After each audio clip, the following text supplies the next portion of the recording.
October 12th, 1492. 3 Spanish ships land on an island in the Caribbean. A flag is planted in the sand. The Lucayan people, who have lived here for generations, watch from the tree line. They don't know it, but their world is about to end forever. Tonight, we explore what came next and how the modern world was created. This is the story of colonialism, a transformation so total that we mistake its results for the natural order of things. Yet it turns out the world as it is today was violently assembled in just the last 500 years. How did this happen? How did a handful of European kingdoms redraw the map of the entire planet? And how was a new idea, race, forged into a tool for controlling its people? 500 years ago, the world operated on different terms. It was a mosaic of empires, city-states, and nomadic confederations. Your identity was tied to your clan, your religion, or your king. The idea of belonging to a continent or a race didn't exist.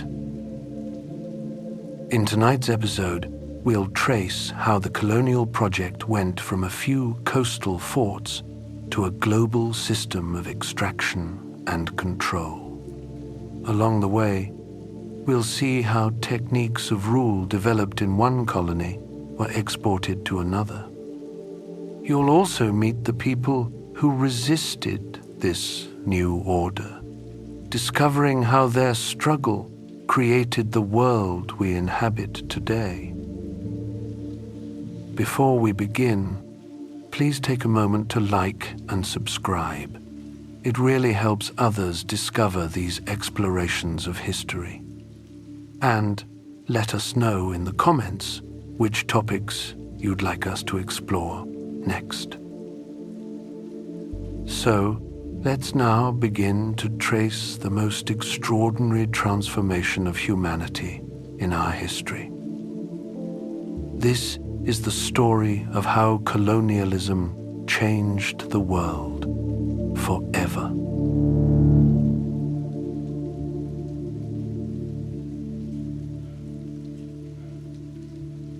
Chapter 1. The Conqueror's Blueprint. The plaza spreads out before you, a perfect square of order imposed on conquered earth. It's September in the year 1523, and you're standing in what was once the heart of Tenochtitlan, the great Aztec capital. Now, Spanish boots click across stones that indigenous feet carved with symbols of a different world. Look to your left. The Cabildo rises, its limestone facade still dusty from construction. Government clerks shuffle papers inside, recording who owns what in this new world. Across the plaza, hammers ring against stone as workers raise a cathedral directly over the ruins of the Templo Mayor. Between these two powers sits the court, and just behind it, the jail. This trinity of control, state, church, law, would be stamped across the Americas like a brand on flesh. They called it the Traza, this replicable blueprint for power.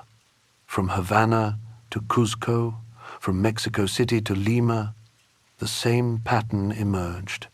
Green plaza, government buildings, cathedral, court, jail. A formula as precise as any mathematical equation, designed to overwrite one civilization with another. For the Inca who watched their sacred sites demolished, This wasn't just architecture. Their world had been mapped by Huacacuna, sacred shrines that charged the landscape with meaning. Pachacamac wasn't merely a place. It was, as they understood it, the place that charges the world with being. Mountains spoke, rocks held ancestors, rivers carried prayers. The Spanish mercenaries saw none of this. Where indigenous peoples found divinity inscribed in hills and burial grounds, the conquistadors found opportunities. Plunder here, a mine there, land to parcel out among themselves. They operated within their own myth, that they had been chosen to bring civility and salvation to those they called savages. Every cathedral they erected on sacred ground was more than a building. It was a ritual of supremacy. Massive stones piled high to reaffirm what they desperately needed to believe, that their conquest was righteous, that their rule was permanent. The precariousness of this myth required constant reinforcement through stone and mortar. The system they imported came straight from the feudal fields of southern Atlantic Europe. Latifundia, those vast landed estates where peasants labored for aristocratic lords. The capitation, a head tax that bound workers to their masters. Strict codes about who could wear what colors, ride which animals, carry what weapons. Every detail designed to make hierarchy visible and permanent. But something new was stirring in this old feudal structure. The word colony itself comes from the Latin colonus, meaning tiller or farmer, rooted in working the earth. Yet these New World ventures pulsed with a different energy. This wasn't just about land anymore. The ocean itself became a commodity. Ships could now recombine the labors of peoples separated by thousands of miles of water. Feudalism was learning to swim.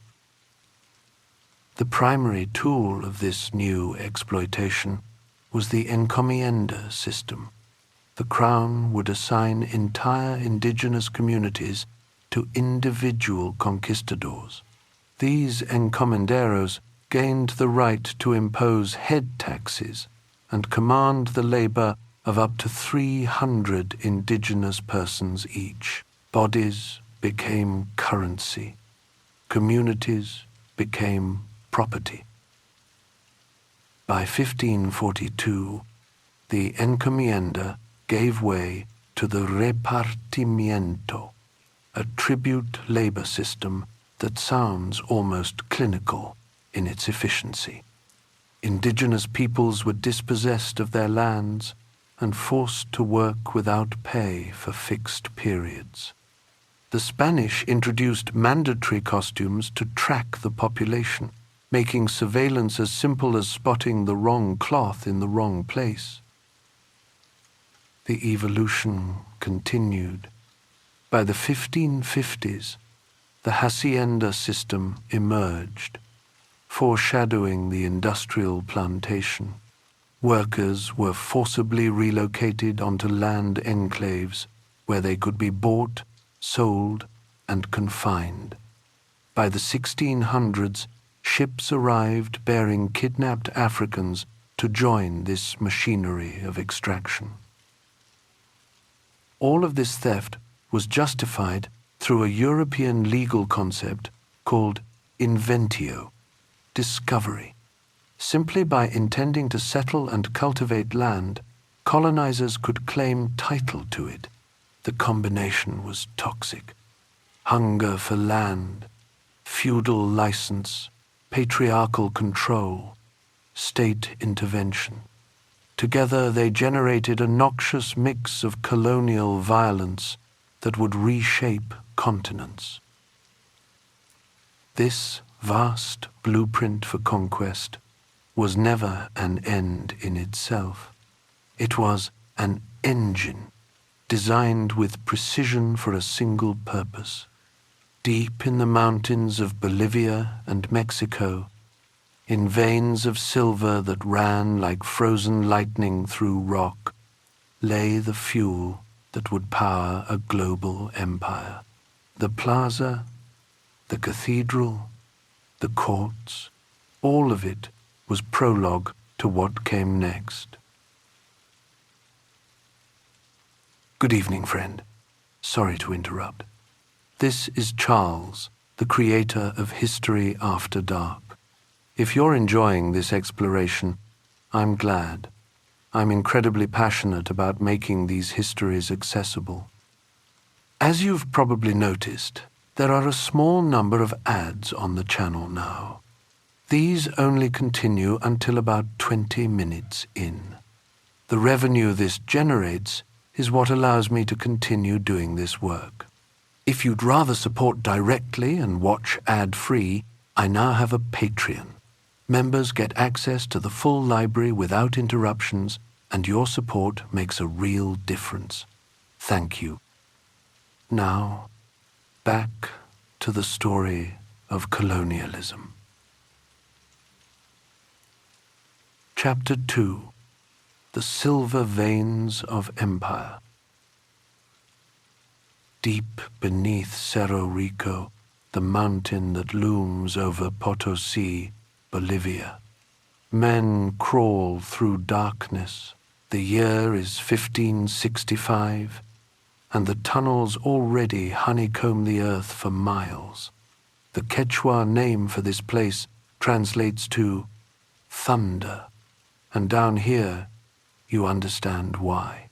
Every hammer strike against rock echoes like the mountain's own heartbeat, angry and endless. The Spanish called these the man-eating mines. Workers descended on rope ladders that vanished into blackness, some shafts dropping 800 feet straight down. At the bottom, the air hung thick with dust and the sweet sick smell of mercury used to refine the ore. Men worked by candlelight, their shadows dancing on walls that glittered with veins of silver. When their shift ended, if they survived it, workers climbed back up those same ladders, carrying baskets of ore that weighed 3 times their own body weight. One slip meant death. The Spanish overseers counted the baskets, not the bodies. This immense deposit of silver under the mantle of a mountain, along with the mines at Zacatecas in Mexico, became the most important source of wealth in what historians would later call the emerging capitalist world system. The technology that made it possible arrived in the 1550s. Mercury from Almaden, Spain, which allowed for more efficient refining. Indigenous chemistry met European metallurgy, creating a fusion of knowledge that would drain continents of their wealth. The meter system supplied the bodies. This rotational forced labor regime demanded that 1/7 of all eligible men aged 18 to 50 living near the Potosi mines report for bondage every year. 91,000 men in the region, 13,000 at any given time descending into darkness, entire villages emptied of their fathers and sons. The social fabric of the Andes shredded under this pressure. When Mitayos failed to survive their terms and thousands didn't, their families starved. Communities that had thrived for centuries collapsed. The indigenous response was mass exodus and escape. The population around Potosi plummeted by more than 2/3 in less than a century. People fled to the high plateaus, to ravines, anywhere beyond the reach of Spanish census takers. Yet, even within this system of terror, indigenous agency persisted. A class of indigenous merchants known as hateras became essential intermediaries, bringing the silver to market. They knew the mountain paths, spoke both Quechua and Spanish, understood the complex logistics of moving metal from mine to mint to port. They were simultaneously embedded in transoceanic trade and in local cultures and technologies, walking between worlds. From the mines, the river of silver flowed across the globe via the Manila galleon trade route, operating from 1565 to 1825. Ships the size of castles crossed the Pacific, their holds packed with silver bars and pieces of 8. The naturalist Alexander von Humboldt memorably described it as the trade in silver and friars, wealth and religion traveling the same routes, transforming everything they touched. By the early 1600s, at least 100,000 kilograms of silver circulated through the port of Manila annually. Profit ratios reached 300 to 400%.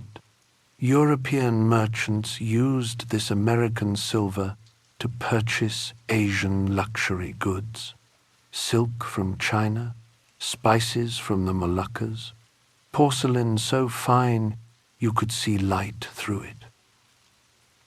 In 1570, Spanish forces invaded Manila, then an Islamic polity ruled by Raja Suleiman III. They waged war, took violent possession of the beachhead, executed the indigenous ruler and his family, and founded a settlement colony. The sword was married with the baptismal font, violence and conversion intertwined. A single object embodies this entire global network: a silk priest's robe, a chasuble, commissioned in Manila by Spanish missionaries and woven by Chinese artisans.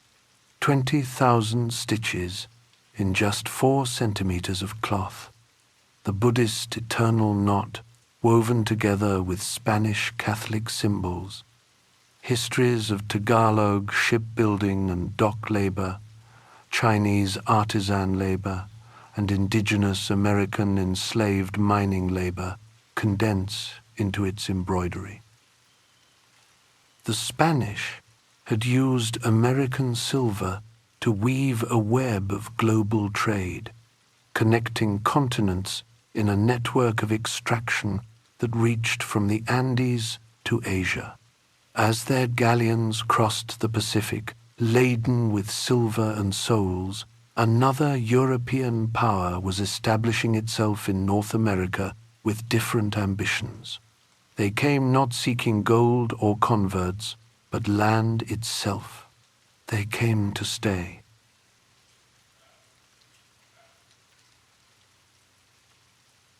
Chapter 3. The Settler's Claim.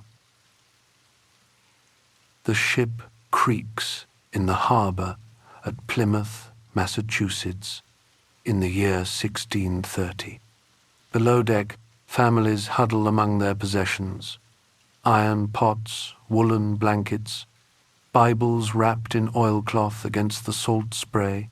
These English settlers are refugees from a world torn apart by civil wars, religious persecution, epidemics that swept through villages, leaving more dead than alive. Thomas Hobbes had described their homeland as a war of all against all, and they believed him. John Winthrop, governor of the Massachusetts colony, stands at the rail watching the shoreline. He sees what he needs to see A vacuum domicilium, a vacuum of inhabitation. The smoke from Wampanoag cooking fires rises in the distance. The cleared fields where indigenous peoples grow corn, beans, and squash stretch toward the forest. Winthrop sees none of it. His legal fiction requires blindness. For the settlers, the pursuit of peace required the ongoing waging of colonial war against natives. This irony would define everything that followed. They fled violence in England only to create worse violence here. They sought religious freedom while denying the legitimacy of indigenous spiritual practices. They wanted safety and found it only through making others unsafe. Cotton Mather provided the theological justification. He called native peoples the veriest ruins of mankind and described New England as land that was once the devil's territories. His sermons rang from wooden pulpits in churches that smelled of pine sap and tallow candles. Congregations nodded along, finding comfort in his words. If the land belonged to the devil, then taking it was God's work. The philosopher John Locke gave this theft its intellectual architecture. Writing in 1689, he argued, "It is labor, then, which puts the greatest part of value upon land, without which it would scarcely be worth anything. Nature and the earth furnished only the almost worthless materials, as in themselves. By defining value exclusively through ploughing, fencing, and sowing, Locke erased millennia of indigenous land management. Controlled burns that cleared underbrush, seasonal migrations that allowed land to recover, the careful tending of wild plants. None of this counted as improvement in Locke's equation. For the Ojibwe, the land was Abenaki, our land, a living being that could no more be owned than wind or sunlight. For Locke and his readers, it was an inert commodity awaiting improvement through private ownership. This worldview provided an existential justification for settler colonial war. The Pequot War began in 1636. Connecticut militia conducted what witnesses called a ruthless and genocidal killing spree. They surrounded a Pequot village near the Mystic River at dawn. They set it ablaze and shot anyone who fled the flames. 400 people died in under an hour. The survivors were shipped to Bermuda and Barbados to be sold into slavery, creating a direct link between settler expansion in the North and the Caribbean plantation economy. King Philip's War erupted in 1675 when Metacomet, the Wampanoag leader the English called King Philip, could no longer tolerate the relentless encroachment of the Plymouth colony. The Mohican leader Oaneko called it the war with the general nations of the Indians.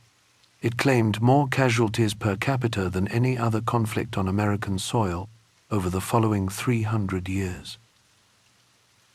The numbers tell only part of the story. The native population in New England fell from a quarter of the total to just 1/10. Entire peoples disappeared. Languages that had been spoken for thousands of years went silent. The survivors were forced onto reservations like Natick, patches of unwanted land where they were meant to disappear quietly. Mary Rowlandson, captured during the war, wrote later about seeing indigenous children dying of starvation as their communities were systematically destroyed. She described it with a kind of detached horror, as if watching a storm destroy trees.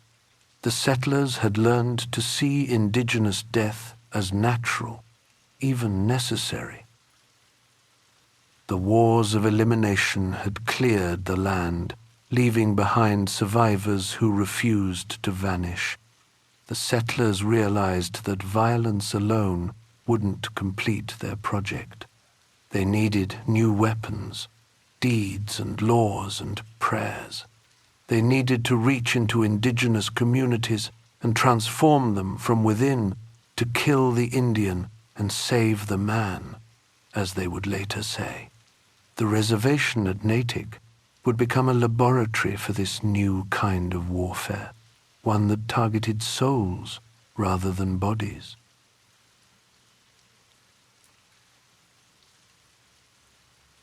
Chapter 4. Praying Towns and the Trail of Tears. Inside the meeting house at Natick, Massachusetts, in the late 1600s, Reverend Daniel Takawampfate runs his hand along the surface of his preacher's desk. His fingers trace the deerskin motif carved into the sides. Invisible to the English visitors who sit in the front pews, but perfectly visible to his Wampanoag congregation behind them. The desk's feet have been carved to resemble deer hooves, a detail that makes the English uncomfortable, though they can't quite say why. 2 Algonquin woodworkers had crafted this desk for him, understanding exactly what he needed. The front facing the English shows proper colonial American styling, all straight lines and Protestant restraint. The sides and back tell a different story. Here in this praying town, Christianity has become a container for something else, something older that refuses to die. The people who gathered in these Christian Indian towns had made a calculated choice. Smallpox and syphilis were killing more effectively than English muskets ever could. Traditional healers had no medicine for European diseases. Some native peoples saw the Christian God as a practical shield against both illness and English violence. If praying to this new deity might stave off killer diseases, if conversion might protect their children from slavery in Barbados, then they would pray. The Anishinaabe author Gerald Vizenor would later call this survivance, survival plus resistance, the active presence of native peoples rather than their absence.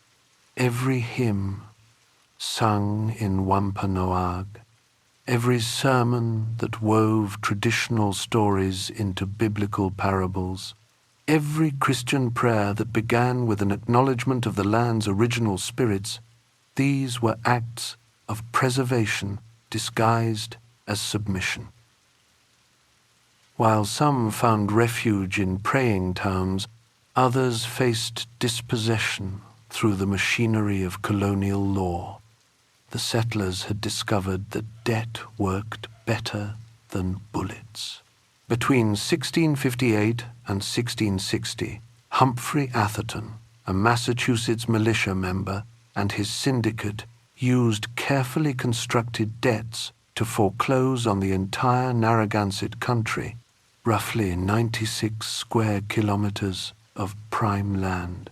The mortgage had become a weapon of conquest. The fur trader John Pynchon perfected this technique. He extended a 75-pound credit to the Sachem Umpashala for goods that Umpashala's people needed to survive the winter. When spring came and the debt couldn't be paid, Pynchon took the land that would become West Hadley. leaving Umpashla with 2 hectares of swamp. English common law still prevented creditors from seizing a debtor's land in England, but in the colonies, those protections had been quietly removed. This process of legal theft accelerated in the 1800s as the Cotton Kingdom expanded across the South.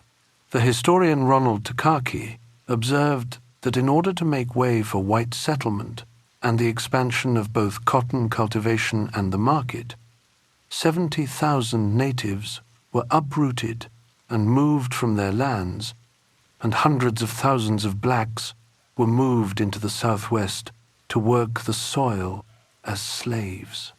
The gears of native dispossession and black enslavement turned together, each driving the other.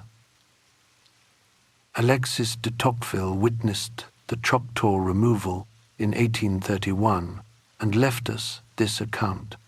It was then the middle of winter, and the cold was unusually severe. The snow had frozen hard upon the ground, and the river was drifting huge masses of ice. The Indians had their families with them, and they brought in their train the wounded and sick, with children newly born and old men upon the verge of death. The dogs understood what was happening before their masters could admit it to themselves. As soon as the animals perceived that their masters were finally leaving the shore, they set up a dismal howl, and plunging all together into the icy waters of the Mississippi, they swam after the boat. The animals knew this was an ending, not a journey. The Supreme Court formalized this dispossession in 1831 through Cherokee Nation versus Georgia, designating native communities as domestic dependent nations. The legal language was precise and cold. They were within the United States, but not of it, subject to its power, but excluded from its protections. The trail of tears had cleared the land for cotton, that white gold that would transform the American South. The fertile soil of Georgia and Alabama, tended for centuries by Creek and Cherokee hands, now awaited a different kind of cultivation. It would need workers, millions of them, and for that the ships were already crossing the Atlantic, their holds packed with human cargo. The door of no return was swinging open, and through it would pass the bodies needed to work the stolen land.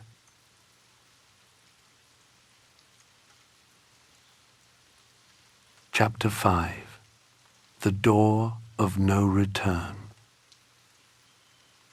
The dungeons of Elmina Castle smell of salt and fear. Built by the Portuguese in 1482 on the coast of what is now Ghana, the fortress rises white against the African sky. Below, in darkness so complete it feels solid, hundreds of people wait. They've been here for weeks, maybe months, chained in spaces so tight that sitting means touching another's flesh, standing means breathing another's breath.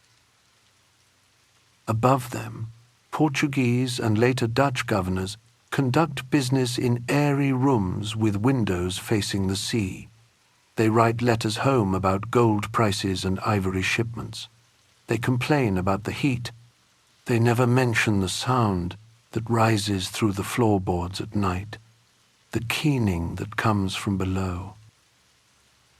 The British called the practice panyaring, the kidnapping and theft of human beings. Raiders would strike at dawn, surrounding villages while people slept. Children were torn from their mothers' arms.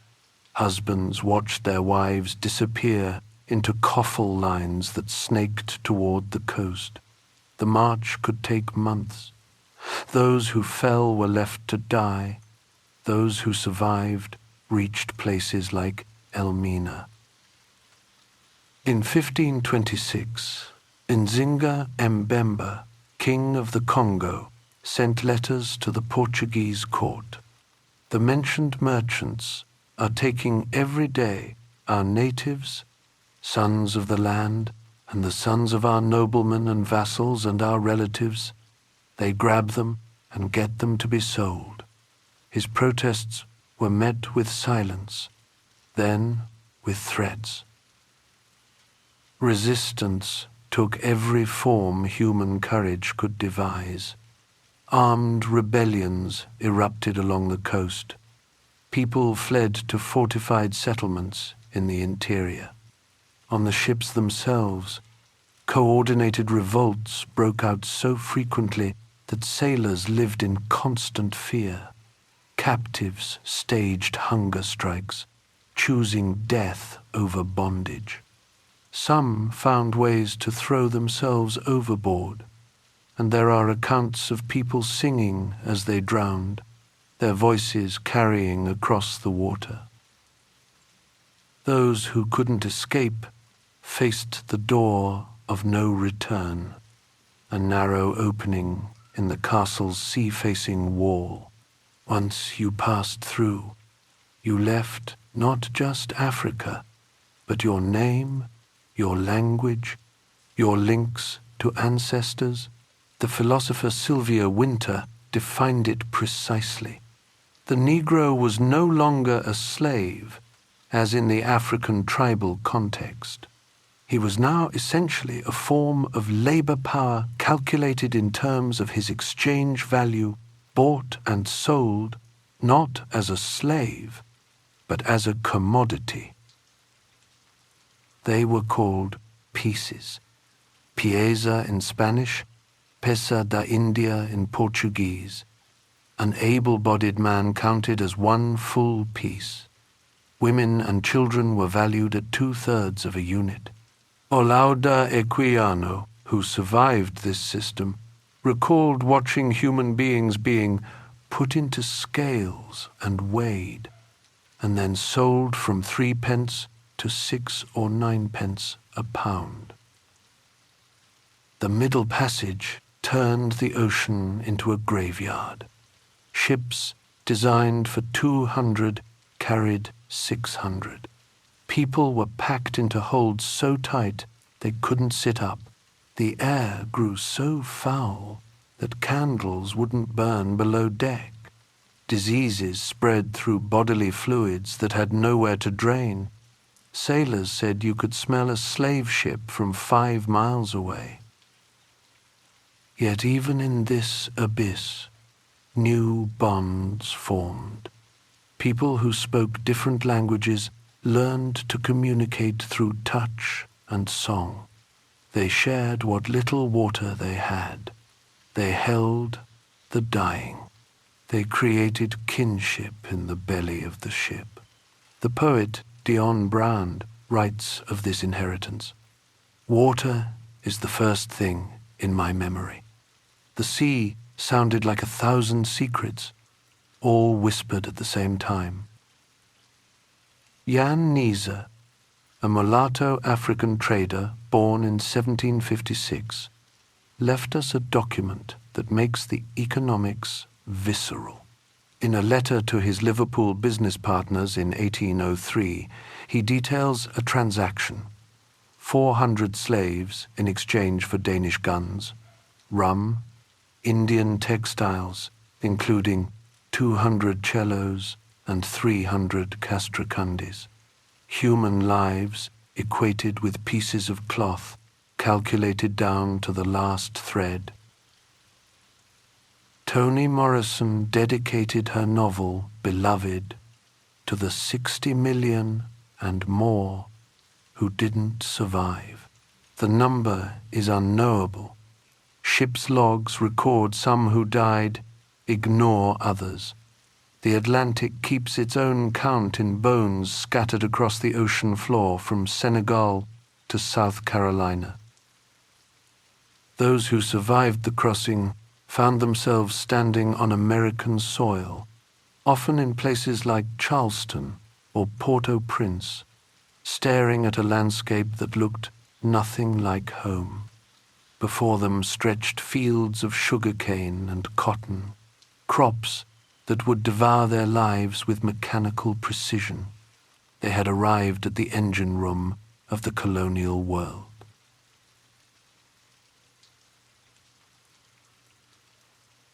Chapter 6. The Plantation Factory. In the mountains above St. Domingue, smoke rises from cooking fires that shouldn't exist. The year is 1750, and in the ravines and thick woods of the Massif du Nord, communities of escaped slaves have built whole villages. They call this the Grand Marinage, the permanent flight to freedom. Children who have never known chains play in clearings their parents carved from wilderness. These settlements in the clouds will become the staging grounds for revolution. Down below, on the coastal plains, St. Domingue generates more than a quarter of France's entire annual income. 500,000 enslaved Africans work the sugar fields, while 25,000 whites live in mansions built from sugar profits. Sidney Mintz called the plantation an early form of the industrial factory, and here you can see why. The fields stretch geometrically precise, divided into sections that correspond to work gangs, each gang corresponding to a shift on the labor clock is less than Hajaune. 5 hash is greater than. The cane fields operate on a 24-hour cycle during harvest. First shift cuts the cane under stars that provide the only light. Second shift loads the cut stalks onto carts pulled by humans when the oxen die from exhaustion. Third shift feeds the cane into crushing mills that never stop turning. The boiling houses run continuously, their fires tended by children who learn to sleep, standing up, jerking awake when the heat drops and the overseer's whip cracks. Inside the great house, a different kind of labor unfolds.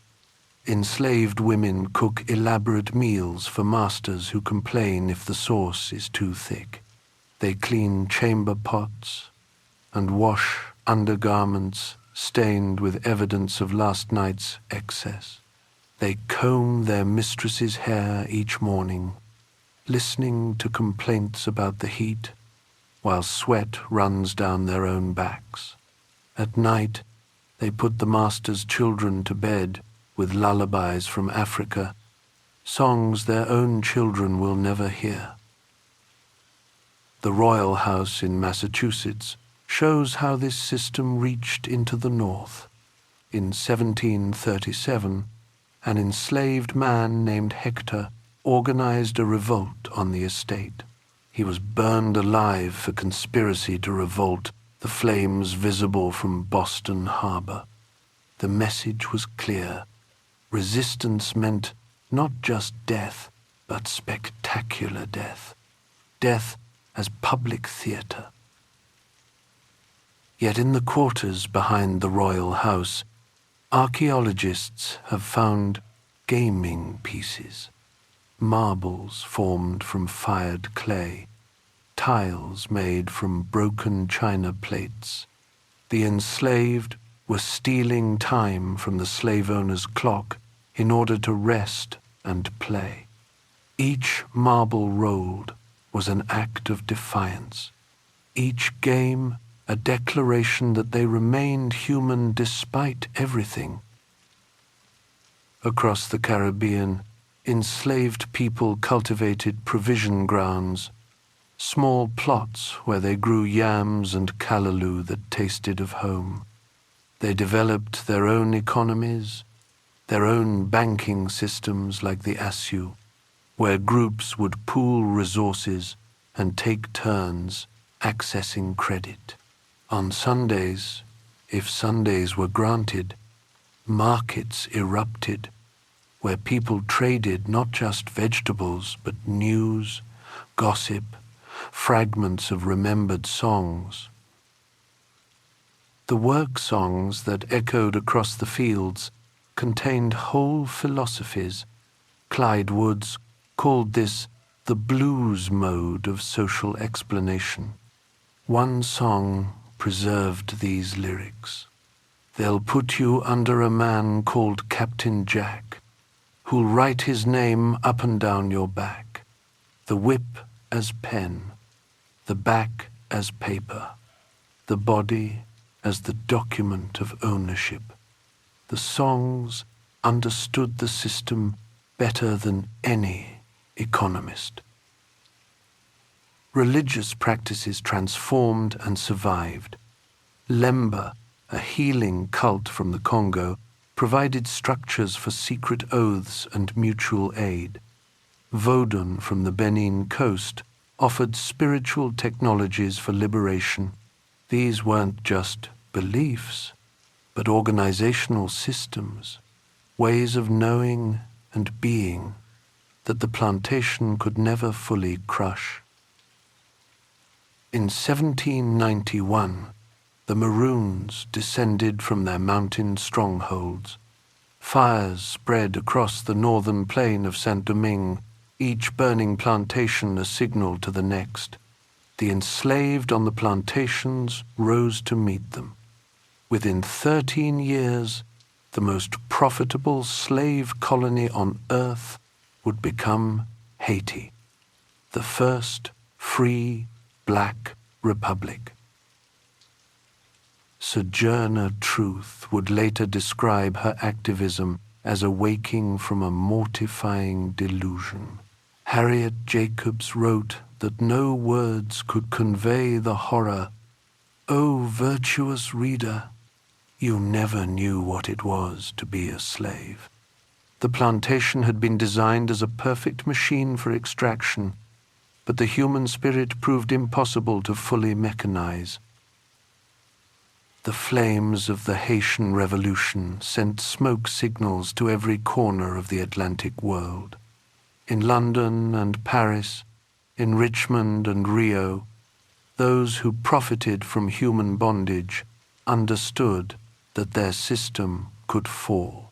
They would need new methods, new justifications, new ways to extract labor from bodies while claiming their hands were clean.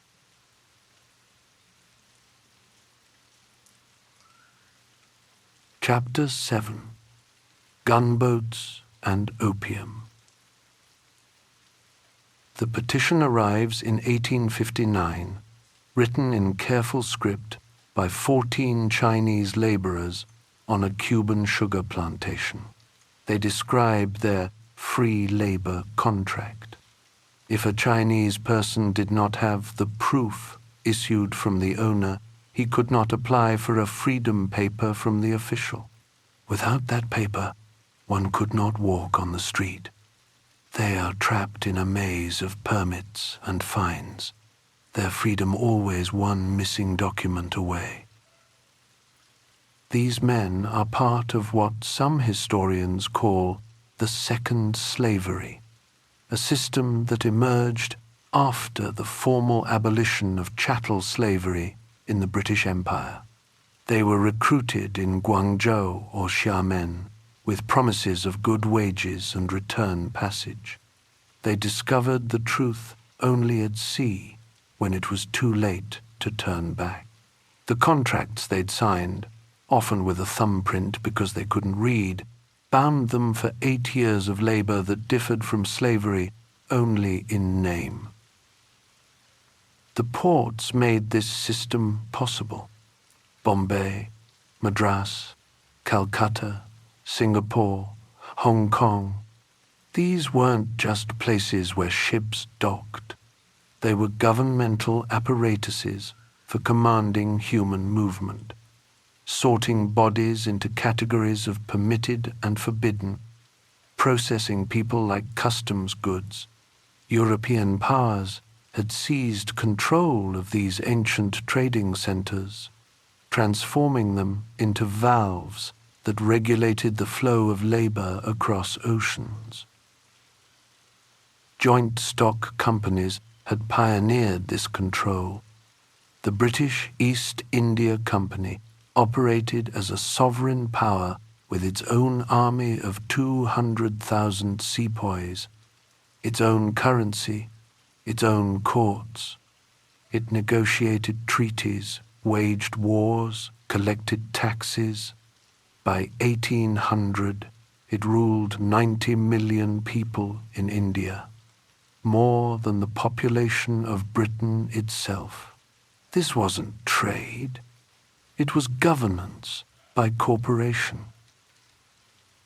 Adam Smith provided the intellectual framework, marveling at Asian commerce while ignoring the violence that made European participation possible. His concept of free trade became the banner under which gunboats sailed into foreign harbors. The French forced Haiti to begin paying its crushing indemnity in 1825, warships bobbing in Port-au-Prince harbor as President Boye signed. The British forced open Turkish markets in 1838, cannon pointed at Constantinople during negotiations.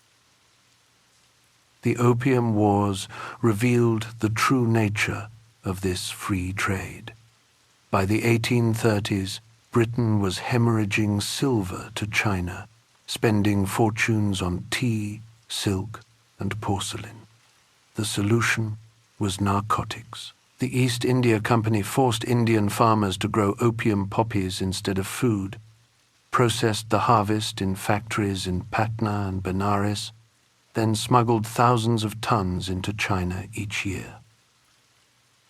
When Chinese officials burned 20,000 chests of opium in 1839, trying to stop the epidemic of addiction ravaging their country, Britain declared war. More than 40 warships descended on Guangzhou. The technological mismatch was absolute. British steam-powered gunboats could sail up rivers against the current, appearing wherever they chose. Chinese war junks, magnificent under sail, sat helpless when the wind died. 20,000 Chinese died. Britain lost 69 men. The Treaty of Nanjing in 1842 dismembered Chinese sovereignty. 5 ports were forced open to foreign trade. Hong Kong was ceded to Britain in perpetuity. Foreign nationals gained extraterritoriality, meaning they couldn't be tried in Chinese courts, even for crimes committed on Chinese soil. The treaty established the principle that would govern the next century. Asian sovereignty was negotiable. European liberty was not. Shanghai transformed from a walled city into an international settlement where European law governed Chinese streets. The Bund, that famous waterfront, filled with neoclassical banks and trading houses, their facades facing the Huangpu River like fortresses. Inside these buildings, contracts were drawn up for human cargo, though they called it indentured labor now. The Coolie trade, as it became known, moved 12 million Asian bodies around the globe. They dug the gold mines in South Africa, cut sugarcane in Mauritius, laid railroad tracks across the American West. The term Coolie itself was a racial designation used to mark these workers as something between slave and free, a category that could be exploited with fewer moral qualms than outright slavery. The ports that processed these workers hummed with bureaucratic efficiency. Medical inspections, contract certifications, transit permits, every document designed to create the illusion of consent while ensuring the reality of coercion. From Calcutta to San Francisco, from Hong Kong to Havana, the infrastructure of the second slavery wrapped the globe in a net of contracts and regulations.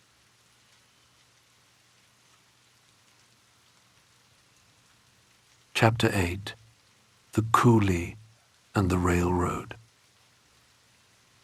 The ship Robert Brown rocks in Amoy Harbor, 1852. 400 Chinese men are packed into its hold, bound for California. Below deck, someone has managed to steal a knife. Word passes through the darkness in Hokkien whispers. By dawn, the captives will kill the captain and most of his crew, choosing the uncertainty of drifting at sea over the certainty of bondage. Across the Pacific, other ships complete their journeys.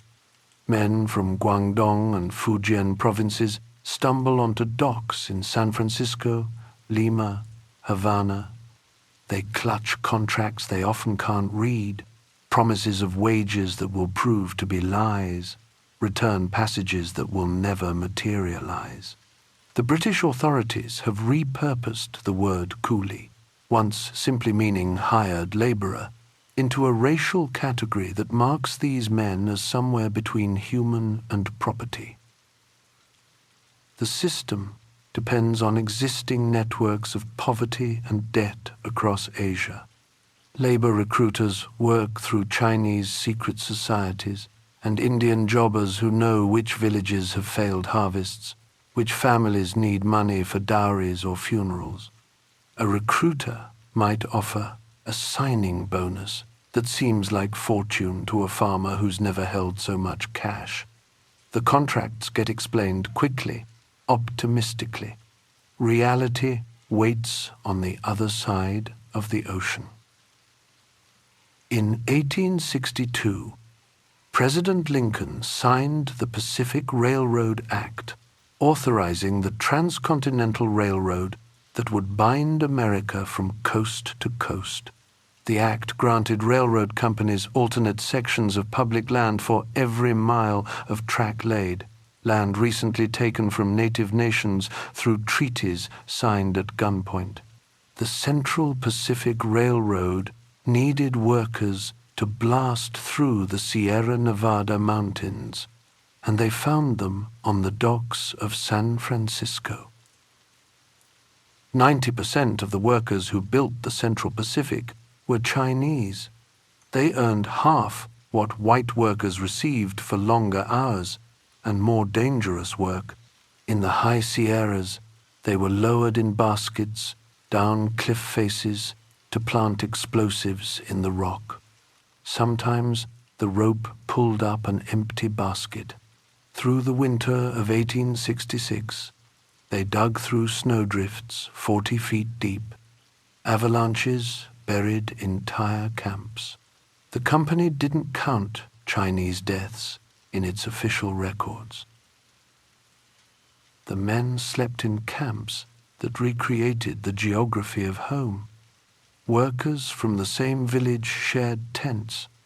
They pooled wages to hire cooks who knew how to make proper rice, not the sticky mess the company provided. They formed mutual aid societies, contributing coins each week to a fund that would pay to ship a dead worker's bones home to China. Every man knew that dying here meant his spirit would wander unless his body returned to ancestral soil. In June 1867, 3,000 Chinese workers laid down their tools. They demanded an 8 to 10 hour workday instead of sunrise to sunset. They wanted the same pay as white workers. Most of all, they wanted an end to the whip, that symbol of slavery that overseers still cracked over their heads. The railroad superintendent Charles Crocker broke the strike by cutting off food supplies to the camps. After 8 days, starving men returned to work. The stereotype of the industrious Oriental served specific purposes. Newspaper editorials praised Chinese workers' endurance to shame newly freed black Americans who demanded fair wages. Politicians invoked Asian efficiency to justify seizing more native land for productive use. White workers, initially grateful for Chinese labor that spared them the most dangerous jobs, began to see these same workers as competition. The racial triangulation pitted oppressed against oppressed, while owners counted profits. By 1882, when the golden spike had long been driven and the railroad complete, Congress passed the Chinese Exclusion Act. The same workers who blasted through mountains were now barred from entering the country. White labor unions celebrated in San Francisco streets.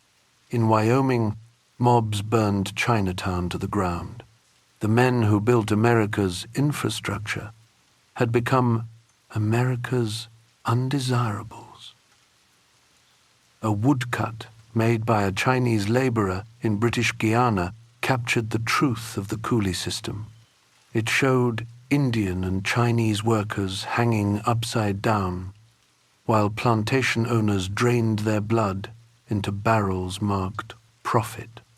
The blood flowed upward through tubes into the great house where the owners feasted. The image needed no translation. This global system of indentured labor had created a world where race could be mapped, measured, and mobilized for profit. The plantation owners and railroad barons had learned to see human difference as a resource to exploit. But to manage this exploitation efficiently, to make it seem natural and inevitable, they would need something more sophisticated than whips and contracts. They would need science itself.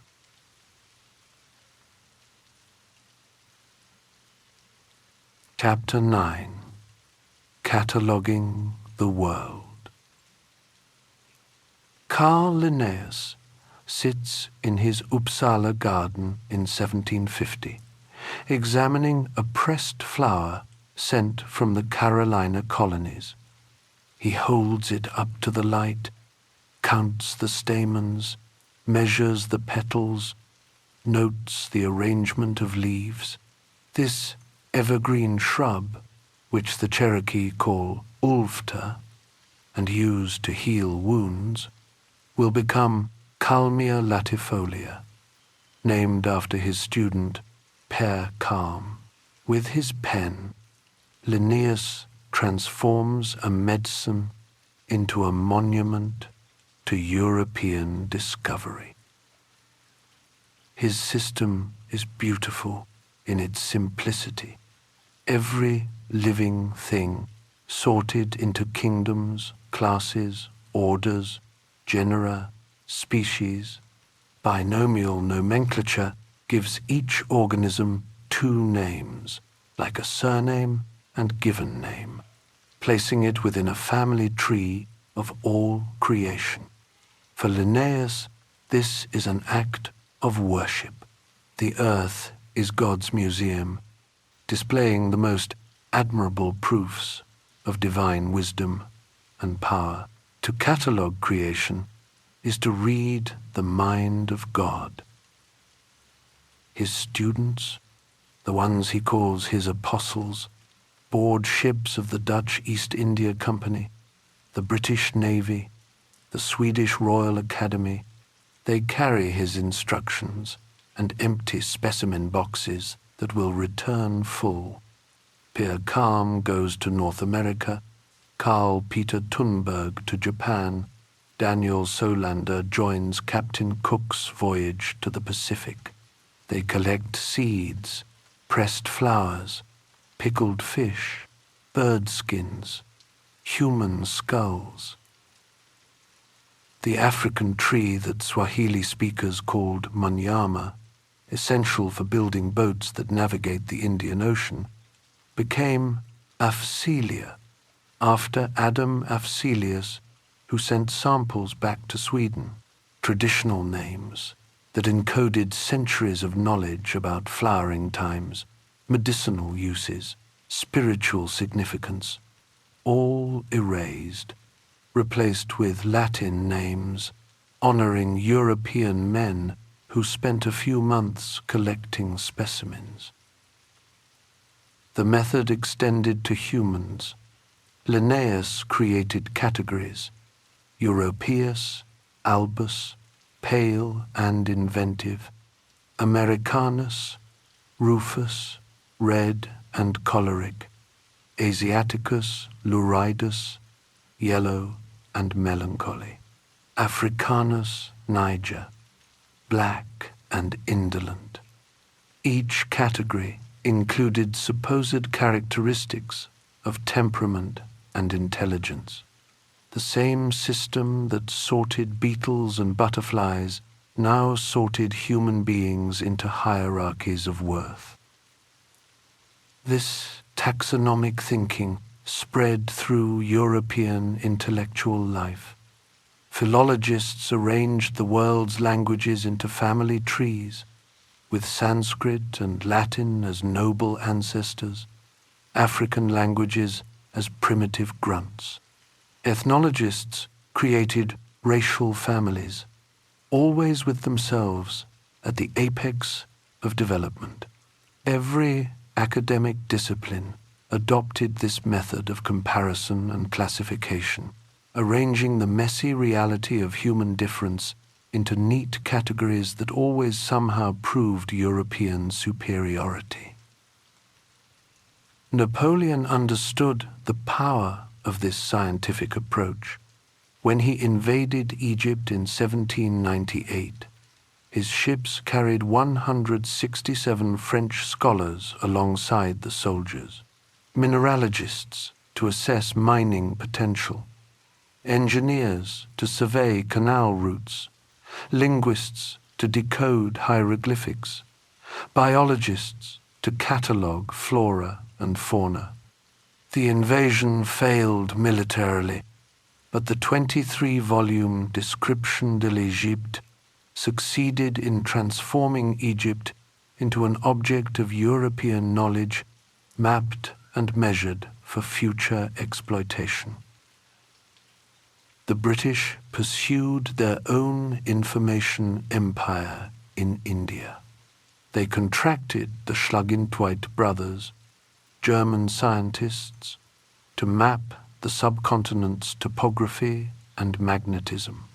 The brothers traveled with over 100 local guides, translators, porters, and experts, whose names never appeared in the published reports. Indigenous knowledge holders became invisible labor in the production of colonial science.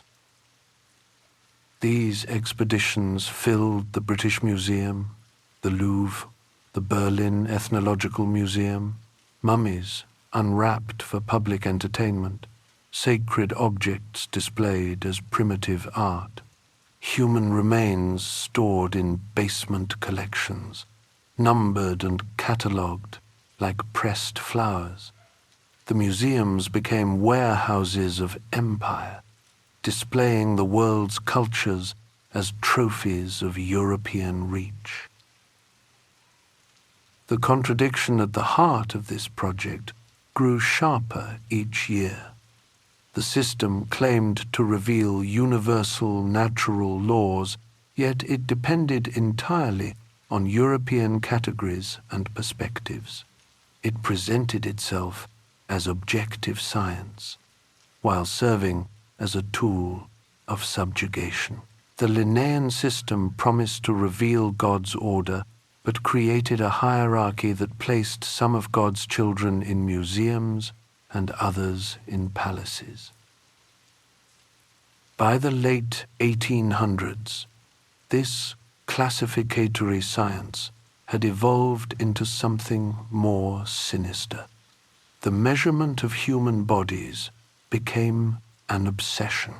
Skull capacity, facial angles, skin tone, every aspect of human variation became data for racial science. The specimen collectors who once gathered plants now gathered people, and the museums that displayed pressed flowers began displaying human beings themselves.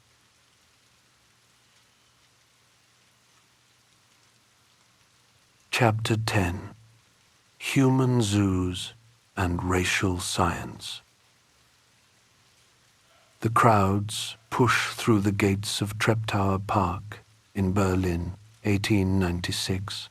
Children tug their parents toward the African pavilion, where a Herero family sits beside a reconstructed hut.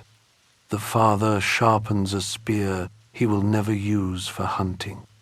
The mother weaves a basket while German spectators take photographs. Their children play a game with stones, trying to ignore the faces pressed against the fence that separates them from the paying public. Felix von Luschan moves through the colonial exhibition with a leather case containing 36 colored glass tiles. He approaches a young man from German East Africa, gestures for him to remove his shirt. The man complies. He has no choice. Von Luschan lifts the man's arm, searching for skin untouched by Sunday. He runs his glass tiles along the patch of flesh until he finds a match, then writes a number in his notebook. The crowd watches this measurement like a performance. Von Luschan serves as curator at the Berlin Ethnological Museum, and Germany's most prominent physical anthropologist. For him, the human zoo is a laboratory. He measures skull circumferences with calipers, documents nose widths, photographs, subjects from front and profile like criminals. Each measurement gets recorded in tables that will prove what he already believes, that humanity can be ranked like specimens in a cabinet. 7 years later, these same measurements guided genocide. In 1903, the Herero and Nama peoples rose against German colonial rule in Namibia. The Schutztruppe responded with Vernichtungskrieg, war of annihilation.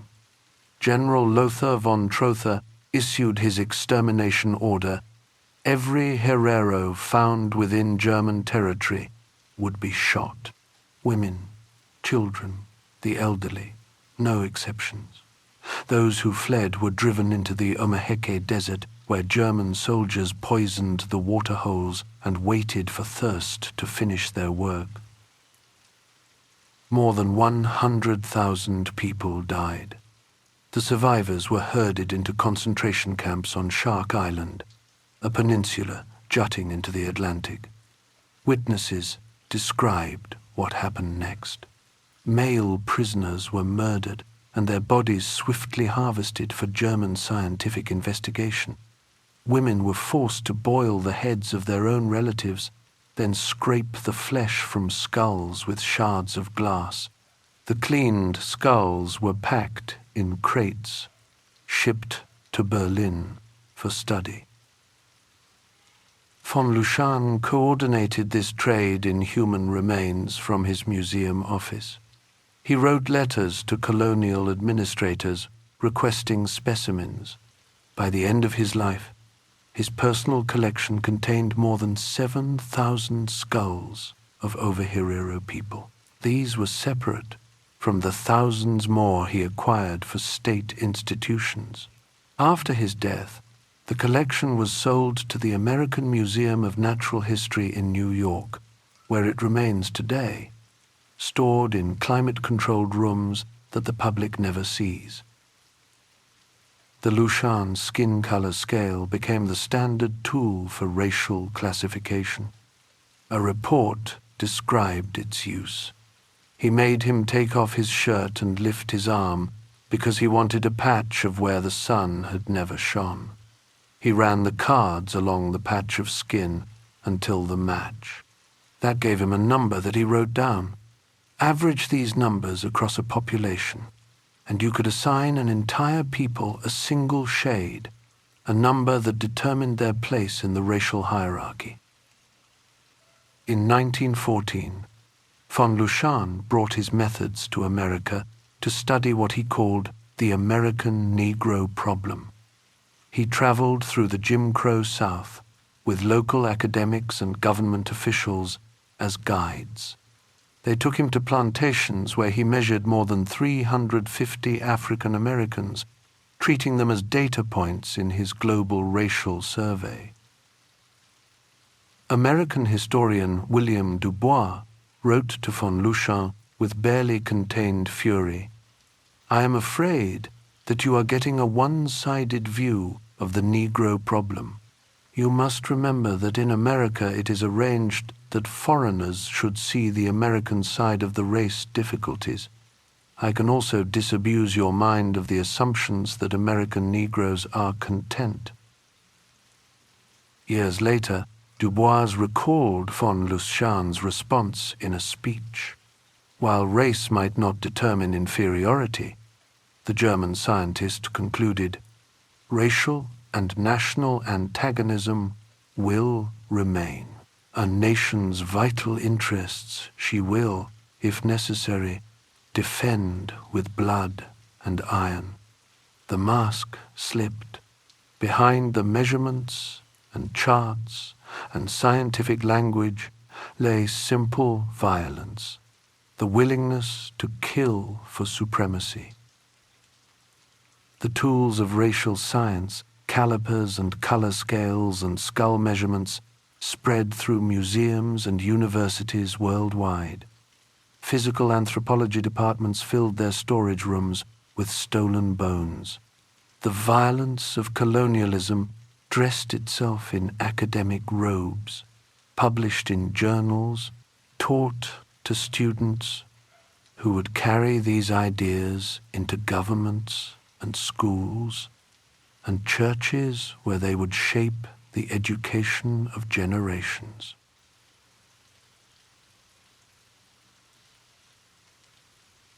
Chapter 11: The Civilizing Mission and the Classroom.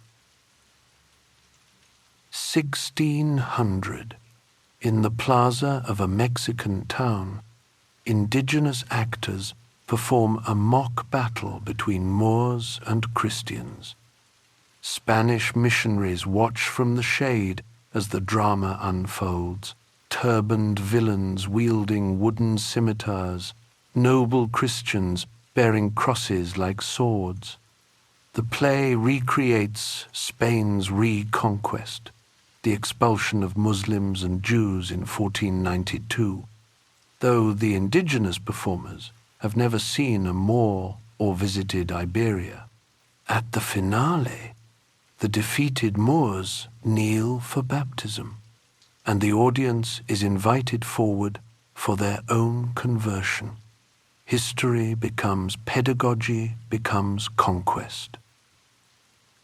The native Mexica actors know the script demands their submission, but they find ways to resist. In one recorded performance, the doomed Muslim king surprisingly turned into that of the conqueror Cortez. The indigenous players acted out their desire to be rid of their oppressor while appearing to follow the approved narrative. They performed obedience while encoding defiance, making the colonizer's story tell their own truth. This tension, whether to conquer by force or by persuasion, erupted at the Valladolid debate in 1550, 2 Dominican friars argued before Spanish royal officials, Juan Ginés de Sepúlveda insisted indigenous people were natural slaves who should be conquered by violence. Bartolomé de las Casas countered that natives needed to be colonized through Christian love, to be improved rather than destroyed. De las Casas won the debate. His argument, which framed colonialism as a gift rather than a theft, became the foundation of what would be called the Civilizing mission. By the late 1700s, this ideology of improvement shaped British policy in India. Governor-General Cornwallis initiated projects in urban planning, public health, and education.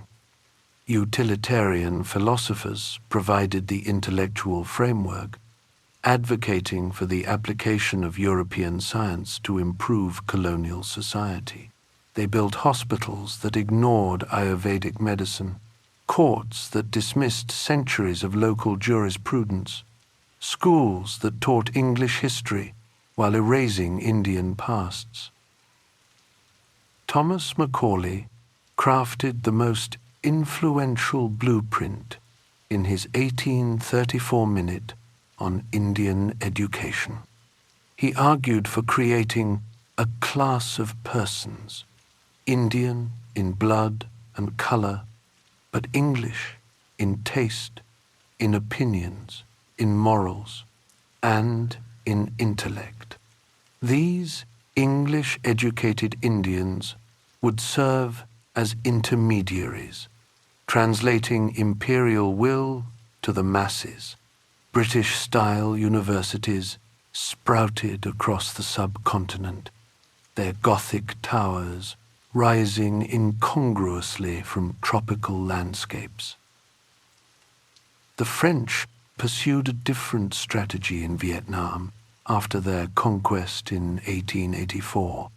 They promoted association rather than pure assimilation, styling themselves as protectors of Vietnamese culture from Chinese influence.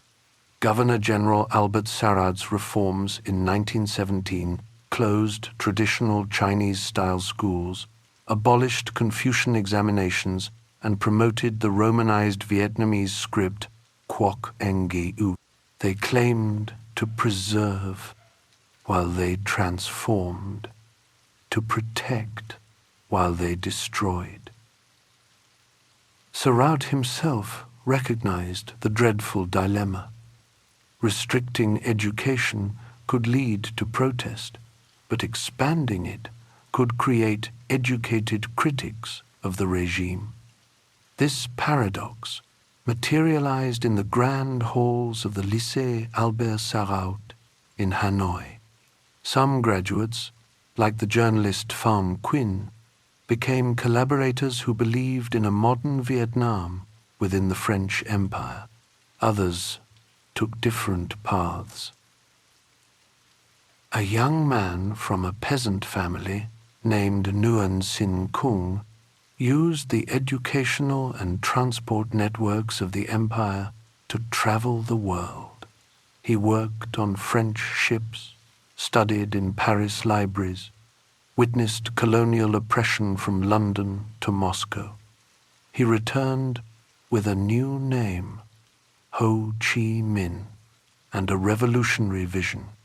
The institutions designed to produce loyal subjects had created their own gravediggers. The Civilizing mission assumed that colonized peoples wanted to become copies of their colonizers, that progress meant abandoning their own cultures for European ways. It dressed violence in the language of benevolence, made theft seem like charity. The classroom became another battlefield, where minds rather than bodies were the contested territory. Across the ocean in North America, settler colonies faced a different challenge. Their indigenous populations weren't meant to be governed, but replaced. Education there would take on a more absolute purpose, to kill the Indian and save the man. As one school founder would say, the classroom would become a factory for erasure, where children would be processed into forgetting who they had been.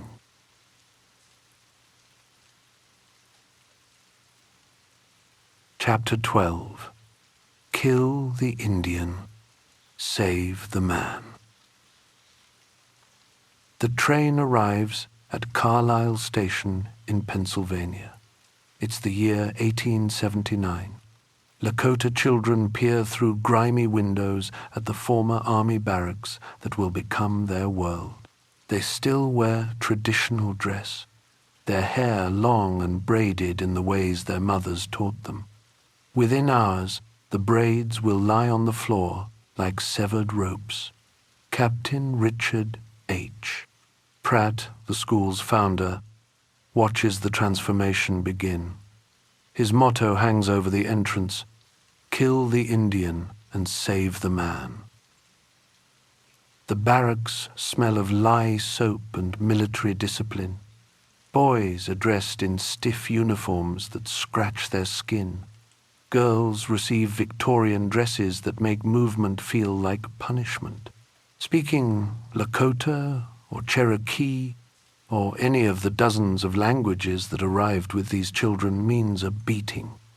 The silence that follows is filled with English words that feel like stones in their mouths. Cutting the hair is the deepest wound. For many indigenous cultures, long hair connects the physical and spiritual worlds. It grows from the body but reaches toward the sky, a ladder between earth and heaven. The barbers work methodically, ignoring the tears.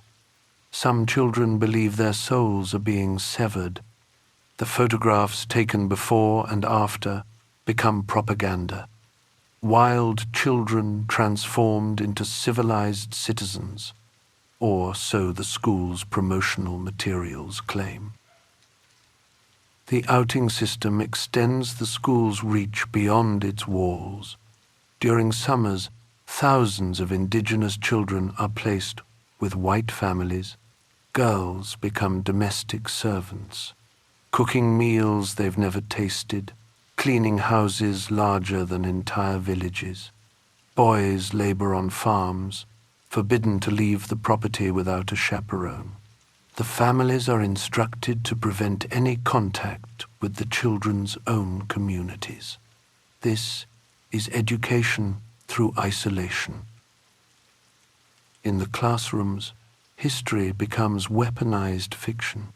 Children learn about brave pioneers settling empty lands, about civilization triumphing over savagery. They're forced to memorize stories that erase their own existence. On stage during school performances, they must dress in buckskins and war paint, playing savage Indians being conquered by noble settlers. They perform their own cultural death for audiences who applaud their transformation. Sunday means mandatory Sabbath school, where Christianity replaces indigenous spirituality. The Creator becomes God, the earth becomes fallen creation requiring dominion. Sacred stories that taught how to live in balance with the land are replaced with tales of sin and redemption. Children who once knew themselves as relatives of eagles and bears learn they are descendants of Adam, fallen and requiring salvation. All indigenous forms of recreation are banned. No traditional games, no ancestral songs, no dances that connected communities to the rhythm of the earth. The playground becomes another classroom where children learn to play like white Americans, baseball instead of lacrosse, marching instead of dancing, Even joy must be colonized. Behind the main buildings, archaeologists would later find evidence of resistance. Children carved traditional symbols into hidden corners. They whispered stories in the dark after lights out. They created new forms of old games, using whatever materials they could find. Some ran away, though most were caught and punished.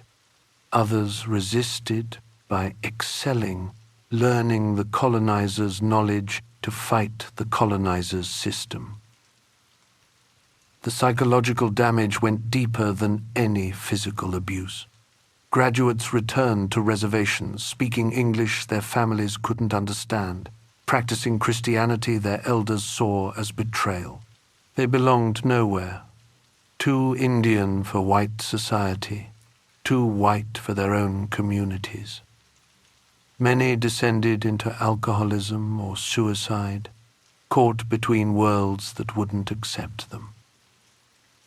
For all intents and purposes, many of these children were stolen from their cultures, just as their cultures were stolen from them.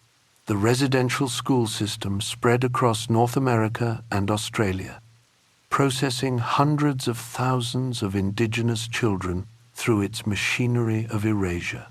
Each school operated on Pratt's principle that indigenous peoples had no future as indigenous peoples. The residential school was designed to break the chain of cultural transmission, to ensure that indigenous knowledge would die with the older generation. It was cultural genocide, dressed in the language of education and charity. Yet the schools failed in their ultimate purpose. Indigenous cultures survived, went underground, adapted, and eventually emerged to demand justice for what had been done in those barracks and classrooms where childhood went to die. While North American schools tried to erase indigenous peoples entirely, empires elsewhere developed subtler weapons.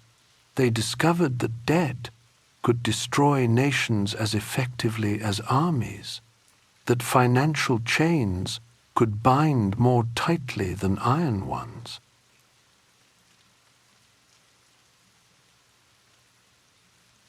Chapter 13.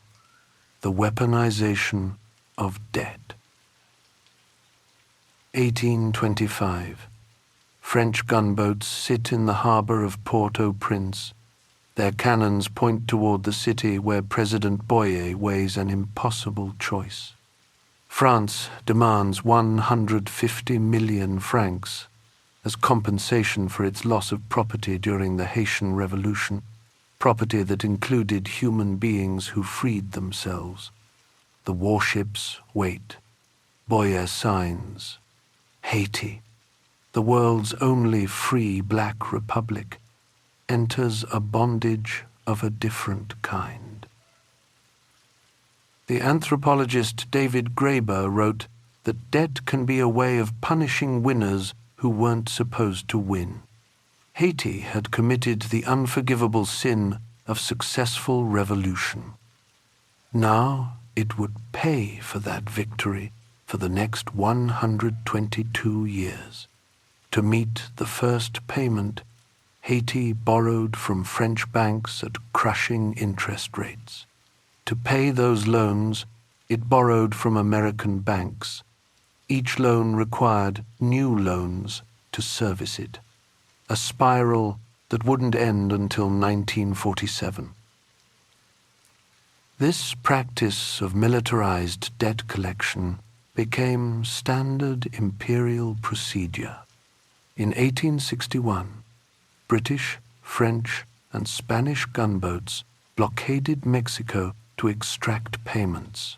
In 1902, Britain, Germany, and Italy sank Venezuelan ships until debts were acknowledged. The message was clear. Sovereignty existed only as long as payments continued. The Ottoman Empire became the primary laboratory for what Manjapra calls colonization through lending. Following the Crimean War in the 1850s, the Ottoman government began selling bonds on European markets to cover military expenses. Between 1854 and 1874, the state took out 15 massive foreign loans from British and French banks. The interest compounded faster than any economy could grow.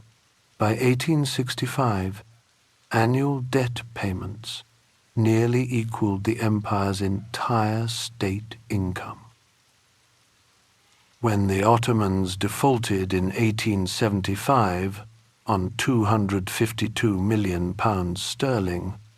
European banking houses imposed their solution. They created the Ottoman Public Debt Administration in 1881, a foreign council with representatives from France, Germany, Britain, and other creditor nations. This shadow government employed 8,000 local workers under European direction. It seized control of customs duties, salt monopolies, tobacco revenues. 1/3 of all Ottoman state income flowed directly to European creditors. A single Ottoman bond from 1903 tells the whole story. Issued to fund the German-led Baghdad Railway, this piece of paper became what Manjapra calls a colonial and racial leash, binding generations of Turkish taxpayers to Western banks. The railway itself served German strategic interests, creating a route to Persian oil fields. The debt wouldn't be fully paid until the 1950s, long after the Ottoman Empire had collapsed. Karl Helfrich embodied this new breed of financial colonizer.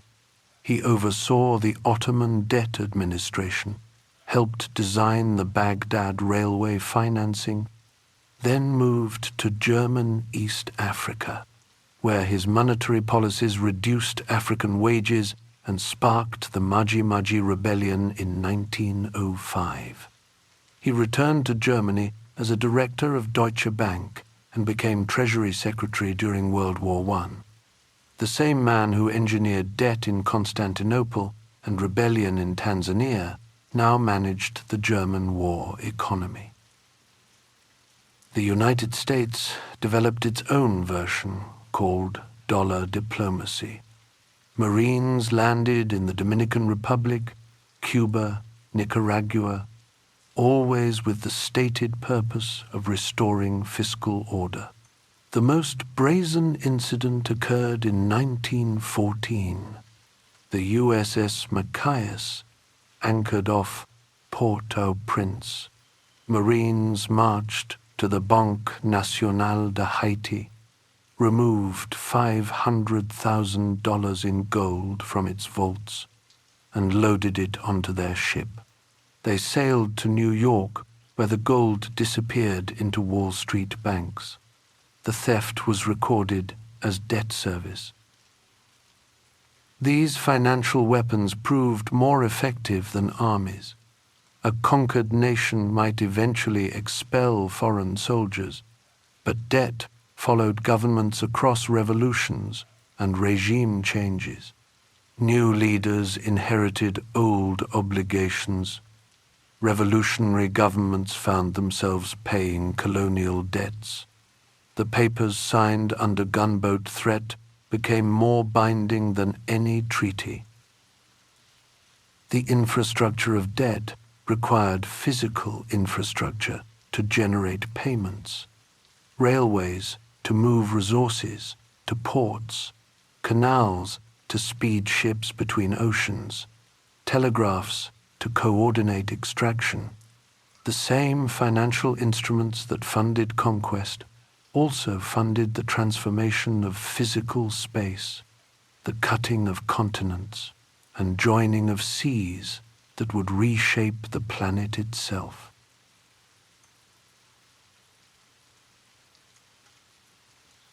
Chapter 14: Canals, Partitions, and the British Indian Ocean Territory. The Suez Canal cuts through the desert like a surgical incision. 1869. Ferdinand de Lesseps stands on a platform addressing European dignitaries, calling his canal a pensée morale, an ethical vision to connect the backwards Orient with the forward-moving West. Below, Egyptian workers who dug this trench lie in mass graves. 20,000 dead from cholera and exhaustion. The canal opens, and warships that once sailed around Africa now slip through in days. Theodore Roosevelt watches the French failure at Panama and sees American opportunity. In 1903, the United States orchestrates Panama's independence from Colombia, then immediately signs a canal treaty with the new nation.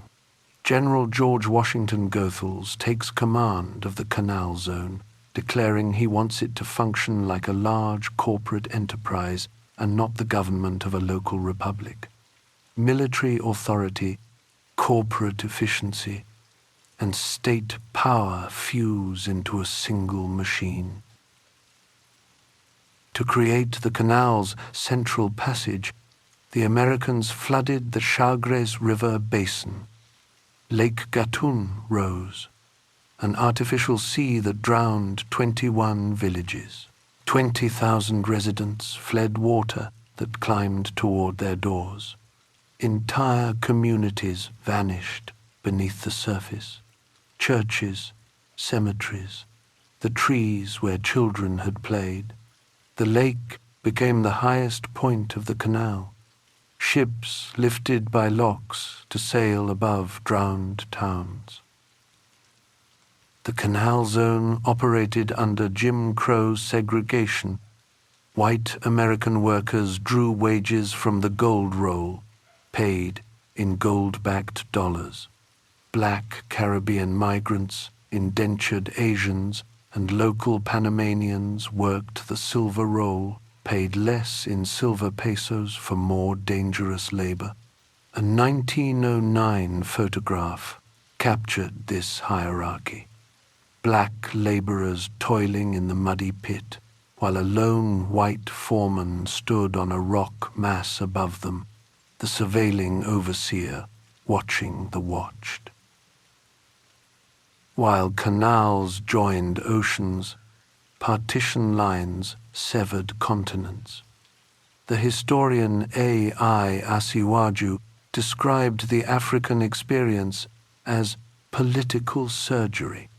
At the Berlin Conference of 1884–85, European powers gathered around maps of Africa with rulers and red pens. They drew straight lines through communities with common ancestry, strong kinship ties, shared socio-political institutions, and economic resources. A single line could split villages, separate families, divide grazing lands that communities had shared for centuries. These arbitrary borders became concrete realities. The 1921 partition of Ireland created a frontier through Ulster. The 1947 Radcliffe Line split India and Pakistan in 6 weeks of map-making that triggered one of history's largest mass migrations.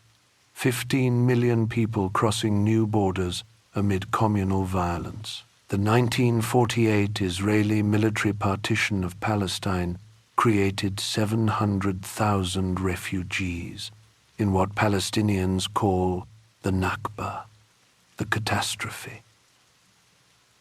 Each partition followed the same logic. Imperial convenience trumped human geography. Borders were drawn in distant capitals by men who'd never walked the land they were dividing. Communities that had survived centuries of local conflicts found themselves separated by international frontiers. Traditional trade routes became smuggling paths. Seasonal migrations became illegal border crossings. The story continues into our present. In the 1960s, the Pentagon identifies Diego Garcia, a coral atoll in the Indian Ocean, as the perfect location for a military base. Britain, the colonial power, agrees to help. They partition the island from the surrounding Chagos archipelago and create a new entity, the British Indian Ocean Territory.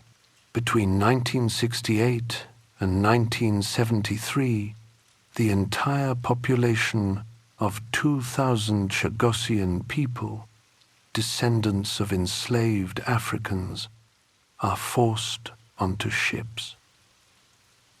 The deportation unfolds with calculated cruelty. British officers round up the islanders' dogs, their companions and hunting partners, and gas them in sealed sheds.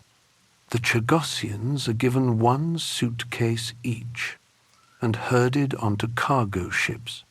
They're dumped in Mauritius and the Seychelles, 2,000 kilometers from home, with no compensation, no housing, no plan for their survival. The Americans build their base, Camp Justice, which they nickname their footprint of freedom. Charlesia Alexis, one of the exiled, leads the Chagos refugees group in their fight to return. Her Sega songs carry across the decades. When I lived in Diego, I was like a beautiful bird in the sky. Since I've been in Mauritius, we are living a worthless life. Help me, my friend. Help me to sing, to send our message to the world.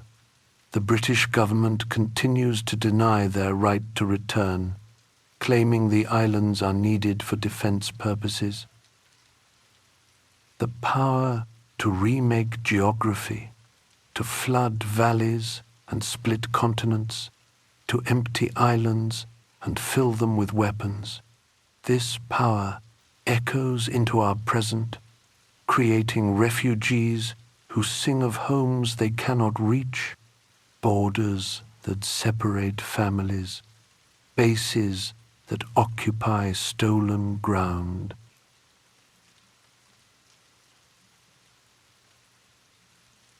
Chapter 15. The Echoing Present. James Baldwin writes to his nephew on December 1st, 1962, exactly 100 years after the Emancipation Proclamation. His nephew, also named James, sits in an American prison cell. Baldwin's letter carries the weight of generations. I keep seeing your face, which is also the face of your father and my brother. Behind your father's face, as it is today, are all those other faces which were his. Time collapses in these words. The past lives in the present, what Toni Morrison would call re-memory, the way history haunts us through our bones.